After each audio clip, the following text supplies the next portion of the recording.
Προβαίνει από την λαμπράν πύλην της ωραιοτάτης Ανατολής εκείνη η λευκόμορφος μηνύτρια του ηλίου, η ροδοδάκτυλος και φωσφόρος αυγή.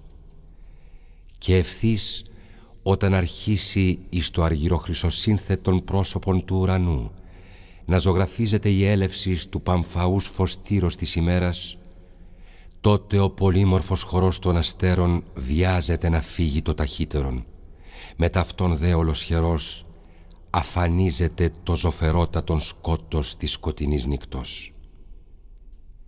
Εναρμόνιος μουσική με τα μελωδικά όργανα των πτηνών συντεθειμένη αντυχεί στα χρυσοπράσινα δάση.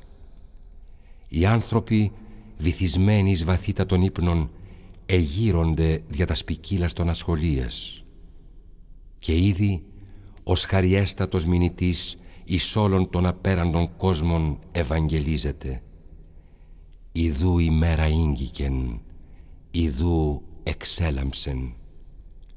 Ομοίως κατά την σημερινήν ημέραν προβαίνει από εκείνην την ηλιοστάλακτον πύλην του ουρανού ο άγλαο πυρσόμορφος του Θεού Αρχάγγελος, ο λαμπρός και καθαρός Γαβριήλ. Και ευθύς ως με τον χαιρετισμόν χαίρε και χαριτωμένη ο Κύριος μετά σου ζωγραφίζει στην άμωμον γαστέρα της Θεομήτωρος Μαριάμ την έλευσιν του αδίτου της δικαιοσύνης ηλίου.